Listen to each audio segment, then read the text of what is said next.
সন্দেশখালী ২ নম্বর ব্লকের একাধিক নদীপথে ফাটল নদী বাঁধ বসে গিয়েছে।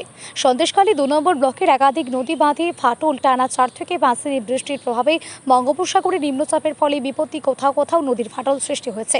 সন্দেশখালীর একাধিক গ্রাম পঞ্চায়েতের মণিপুর, কড়াকাটি, খুলনা, সন্দেশখালী গ্রাম পঞ্চায়েতের একাধিক নদী, ডাসা, কালিন্দী, রায়মঙ্গল সহ একাধিক নদীর বাঁধ বিপর্যয় দ্রুত প্রশাসনের নজর দিক ও ইরিগেশন ডিপার্টমেন্ট নদী বাঁধে মেরামতের কাজ শুরু, এমনটাই দাবি সাধারণ মানুষের। এর আগে আইলা, আমফান, ইয়াস সহ একাধিক ঝড়ে ক্ষতিগ্রস্ত নদী পাড়ের বাসিন্দারা কথায় আছে নদীর ধারে বাস চিন্তা ১২ মাস। তাই ভয়ভীতি ও আতঙ্কে এই সুন্দর মনের মানুষ ও সন্দেশখালী আতঙ্কে রয়েছেন, এমনটাই জানিয়েছেন সাধারণ মানুষজন। আগে ২ নম্বর অঞ্চল, খুলনা অঞ্চল, আমাদের গোড়ামারি এবং শীতলিয়া অনেক বাঁধে ফাটল নিয়েছে এবং অনেক জায়গায় বসে গেছে।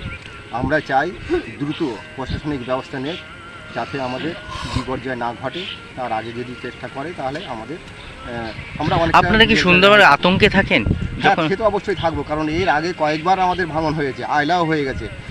সেই বিপর্যয়ের আমাদের ভয় তো এখনও আছে আমাদের। যদি আবার সেটা কোনো ধরনের ঘটনা ঘটে তাহলে আবার সেই বিপর্যয় চলে আসবে। হ্যাঁ, আমরা চাই সরকারের কাছে দ্রুত যেন আমাদের এই ব্যবস্থাটা করে।